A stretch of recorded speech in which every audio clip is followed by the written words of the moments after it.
Doctor Mohammad Yunus বনাম এনসিপির ভেতরে আসলে কি কোনো ফাটল ধরে গেছে, বা এনসিপির নেতাদের মধ্যে কি ফাটল ধরে গেছে? সারা দেশবাসীকে অবাক করে। গুজব সত্য এক আল্লাহ জানে, এনসিপির নেতা কর্মীরা জানে, আর আমরা যারা আমজনতা আছি তারা আমরা আইডিয়া করতে পারি কুছ তো গড়বড় হয়। গাজীপুরে আজকে ভয়াবহ একটা ঘটনা ঘটেছে। এই ভিডিওটা যখন করছি তার কিছুক্ষণ আগে রাত 8:30টার দিকে হঠাৎ করে ইউনুস সরকার বেগম রোকেয়া বিশ্ববিদ্যালয়ের সাবেক ভিসি নাজমুল হাসান কলিমুল্লাহকে গ্রেফতার করেছে। 2024 সালের 5ই আগস্ট শেখ হাসিনা সরকারের পতনের পর থেকে মিস্টার কলিমুল্লাহ বেশ সরব ছিলেন ইউনুস সরকারের সমালোচনা ও বিশ্বাসে। ধারণা করা গিয়েছিল যে যেহেতু মিস্টার কলিমুল্লাহর সেনা যোগাযোগ অত্যন্ত গভীর, সেহেতু তিনি হয়তো বাহিরেই থাকবেন। কিন্তু আজ হঠাৎ তাকে গ্রেফতার করা কেন হলো? 5 আগস্ট অভ্যুত্থানের বর্ষপূর্তি দিনে এই কথিত বিপ্লবীরা বা অভ্যুত্থানের নায়করা যে কক্সবাজার হঠাৎ করে চলে গেলেন বিমানে উড়ে, এবং পিটার ডি হাস বা অন্য যে কারোর সঙ্গে কোনো বিশেষ গোপন বৈঠক হয়েছে এরকম খবর চারিদিকে ছড়িয়ে পড়লো, গণমাধ্যমে এলো। সেই বিষয়টিকে কেন্দ্র করে আবার এখন একে অন্যকে খুব ঠান্ডা মাথায় আক্রমণ করছেন শীর্ষ নেতারা। বাংলাদেশের রাজনীতিতে এখন আলোচনার অন্যতম কেন্দ্রে আছে ত্রয়োদশ জাতীয় সংসদ নির্বাচন। একদিকে বাংলাদেশের অন্তর্বর্তী সরকার নির্বাচনের প্রস্তুতি নিচ্ছে বলে দাবি করছে, অন্যদিকে নির্বাহী আদেশে 16 বছর ধরে ক্ষমতাসীন আওয়ামী লীগের কার্যক্রম নিষিদ্ধ আছে। নির্বাচন যদি সত্যি ঘনিয়ে আসে তাহলে দেশটির সবচেয়ে পুরাতন দলটি কি করবে, এমন প্রশ্ন রেখে গণমাধ্যমে কিছু প্রতিবেদন প্রকাশিত হয়েছে। আসসালামু আলাইকুম রহমতুল্লাহ, সবাই কেমন আছেন? আশা করি সবাই অনেক অনেক ভালো এবং সুস্থ আছেন। সবাইকে স্বাগতম জানাচ্ছি আমাদের আরেকটি নতুন ভিডিওতে। প্রতিদিনের মতো আমি আপনার মাঝে সিরিয়াত ফারুকি।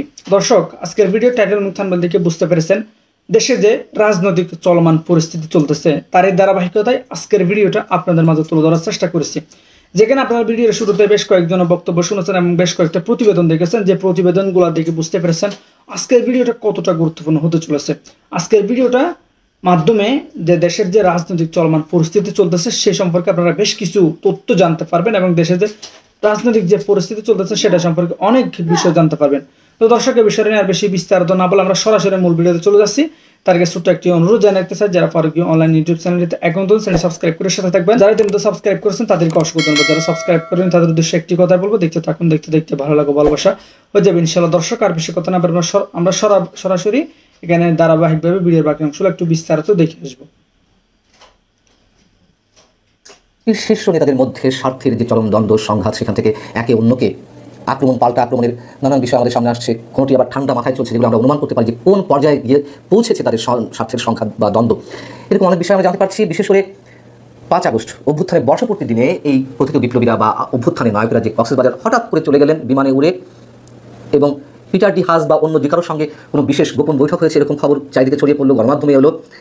সেই বিষয়টিকে কেন্দ্র করে আবার এখন একে অন্যকে খুব ঠান্ডা মাথায় আক্রমণ করছেন শীর্ষ নেতারা, এবং একই সঙ্গে তাদের কক্সবাজারের এই সফরকে কেন্দ্র করে একাংশের উপরে যে গোয়েন্দা নজরদারি চলছে রাষ্ট্রের ঊর্ধ্বতন সরকারের ঊর্ধ্বতন কর্তৃপক্ষের নির্দেশে, সেই জায়গা থেকে আমাদের মনে অনেক ধরনের গুরুত্বপূর্ণ প্রশ্ন উঠছে।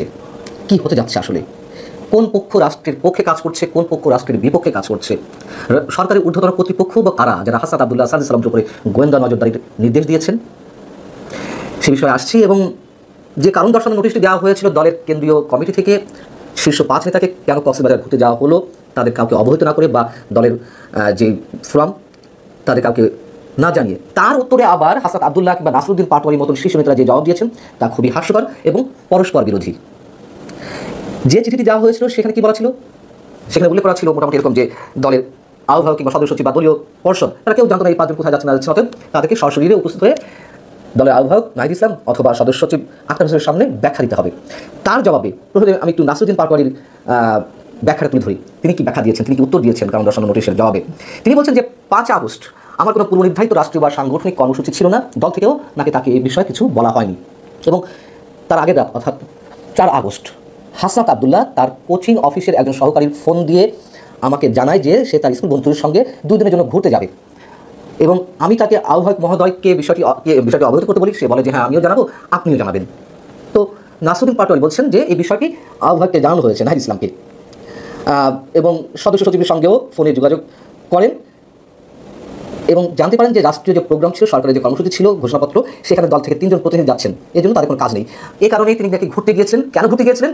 এই ঘোরার লক্ষ্য ছিল রাজনীতির ভবিষ্যৎ দিক নির্দেশনা নিয়ে একান্তে চিন্তাভাবনা করা। সাগর পাড়ে বসে আমি গভীরভাবে ভাবতে চেয়েছি গণ অভ্যুত্থান, নাগরিক কমিটি, নাগরিক পার্টির কাঠামো, ভবিষ্যৎ গণপরিষদ এবং একটি নতুন গণতান্ত্রিক সংবিধানের রূপরেখা নিয়ে। এগুলো নিয়ে ভাবতে সাগর পাড়ে যেতে হয়, আমরা শিখলাম। কিন্তু এর আগে কিন্তু হাসান আব্দুল্লাহ সাজি সালাম তারা বলেছিলেন গণমাধ্যমকে, এই জাস্ট আমরা একটু ঘুরতে এসেছি, মাসব্যাপী পদযাত্রা ছিল দেশের বিভিন্ন স্থানে, আমরা ক্লান্ত হয়ে পড়েছিলাম তাই ঘুরতে এসেছি।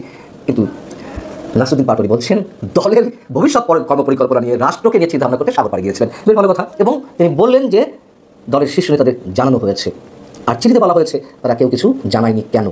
হাসান আব্দুল্লাহ প্রভাবশালী অন্যতম শীর্ষ নেতা, তিনি তার চিঠিতে কি বলছেন? চিঠিতে বলছেন যে জুলাই ঘোষণাপত্র পাঠের অনুষ্ঠানে ঐক্যের পরিবর্তে বিভাজন, শহীদ ও আহতদের পরিবর্তে কিছু মুষ্টিমেয় গোষ্ঠীর কথা ও মতামত প্রাধান্য পাওয়ায় সেখানে উপস্থিত থাকার প্রয়োজন বোধ করিনি, এবং উদ্দেশ্য ছিল এই গুরুত্বপূর্ণ সময়টিতে পূর্বে গৃহীত সিদ্ধান্ত পুনর্বিবেচনা, সাম্প্রতিক ঘটনাগুলো বোঝার চেষ্টা করা, এই জন্য তিনিও সাগর পাড়ি গিয়েছেন। আর দলীয় শীর্ষ নেতাদের অর্থাৎ আহ্বায়ক কিংবা মেম্বার সেক্রেটারি সদস্য সচিব জানার ক্ষেত্রে তিনি বলছেন যে নাসিরুদ্দিন যেহেতু সেই সময় পার্টি অফিসে ছিলেন, আমি নাসিরুদ্দিনকে জানিয়েছিলাম এবং তিনি নিশ্চিত করেছেন যে তিনি আহ্বায়ককে জানিয়েছেন। এছাড়া তার আরও একটি কারণ ছিল যে তিনি ঢাকা শহরে থাকবেন না, তিনি কর্মসূচিতে আসবেন না, কারণ ওই যে অনেক শহীদ এবং আহতদের পরিবর্তে কিছু মুসলিম গোষ্ঠীর কথা মতামতকে প্রাধান্য দেওয়া হয়েছে, এই জন্য এখানে উপস্থিত না থেকে তিনি একটা নীরব প্রতিবাদ জানাতে চেয়েছেন। এগুলো তিনি তার চিঠিতে উল্লেখ করেছেন। এদিকে পূর্ব ঘোষণা ছাড়াই কক্সবাজারে যাওয়া, বিলাসবহুল রিসোর্টে ওঠা, রিসোর্ট বা হোটেল পরিবর্তন করা, এসব কোনো কিছুই গোয়েন্দা সংস্থার নজর এড়ায়নি।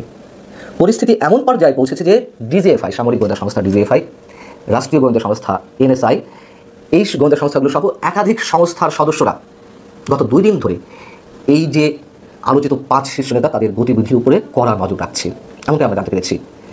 প্রথমে রয়্যাল টিলুপ হোটেলের ভিতরে তারা যে প্রবেশ করেছিল, সেখানে সাদা পোশাকে গোয়েন্দা সংস্থার লোকজন অনেক কিছু পরীক্ষা নিরীক্ষা করছেন।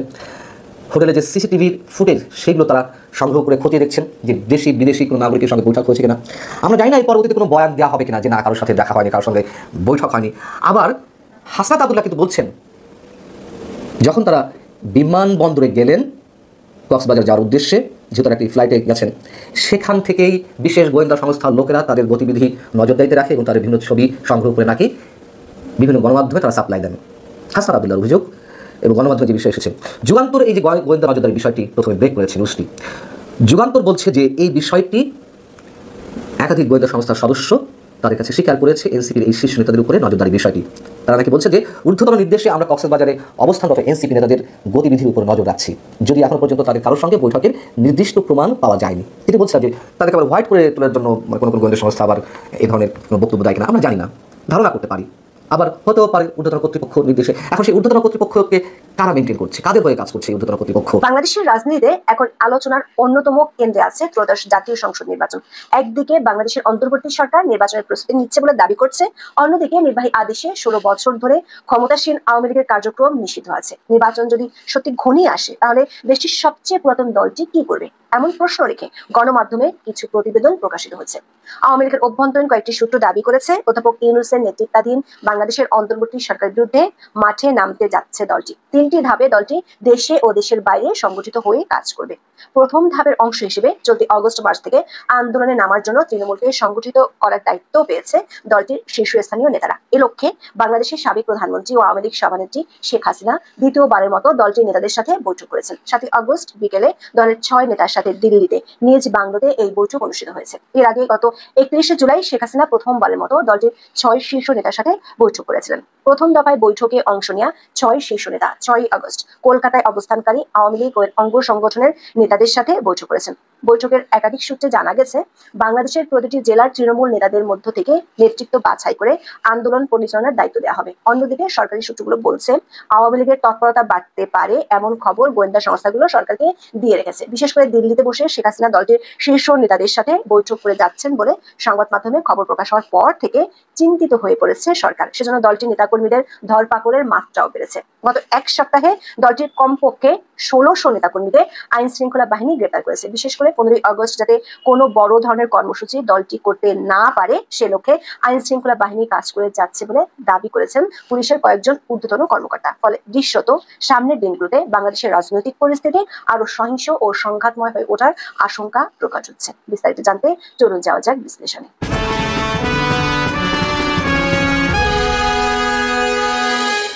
আওয়ামী লীগের ক্ষমতা হারানো আর শেখ হাসিনার দিল্লিতে অবস্থানের 1 বছর হয়ে গেল। শেখ হাসিনা ছাড়াও দলটির সাবেক মন্ত্রী, সাংসদ ও ক্ষমতাধর নেতাদের অনেকেই দেশের বাইরে আছেন। ডেভিল হান্ট সহ কমপক্ষে 2টি বড় অভিযানে দলটির অনেক নেতাকর্মীকে সরকার গ্রেফতার করেছে।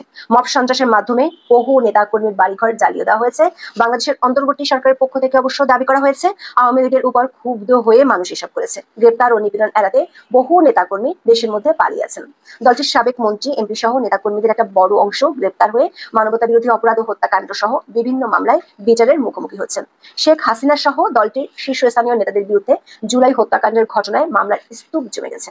আন্তর্জাতিক অপরাধ ট্রাইব্যুনালে শেখ হাসিনা ও সাবেক স্বরাষ্ট্রমন্ত্রী আসাদুজ্জামান খান কামালের বিরুদ্ধে মামলার শুনানি চলছে। এরই মধ্যে গত 10 মে সরকার নির্বাহী আদেশে দলটির কার্যক্রম নিষিদ্ধ করেছে। আগে আওয়ামী লীগ ও এর অঙ্গ সংগঠনগুলোর বিক্ষিপ্ত কিছু মিছিল চোখে পড়লেও 10 মের পর এগুলো কমে গেছে। দেশের ভেতরে কোনো অঞ্চলে দলটি কোনো তৎপরতা নেই। গত 2 মাসে চোখেও পড়েনি কোনো তৎপরতা। দলটি তো প্রিয় দর্শক, এই বিষয়টি আপনার মূল্যবান মতামত অবশ্যই কমেন্ট করে জানাবেন। আর কে কোথা থেকে আজকের ভিডিওটি দেখেছেন অবশ্যই নিচে কমেন্ট করে জানাতে ভুলবেন না। ধন্যবাদ সবাইকে। আজকের ভিডিওটি দেখে আশা করি আপনাদের কাছে ভালো লেগেছে। ভিডিওটি ভালো লাগলে অবশ্যই শেয়ার করে দেবেন। চ্যানেলটা নতুন চ্যানেল সাবস্ক্রাইব করে সাথে দেখবেন। দর্শকের ভিডিওটি দেখার জন্য সবাইকে অসংখ্য ধন্যবাদ জানিয়ে এখানে শেষ করব। দেখা হবে অন্য কোনো ভিডিওতে। ভালো থাকবেন, সুস্থ থাকবেন। আল্লাহ হাফেজ।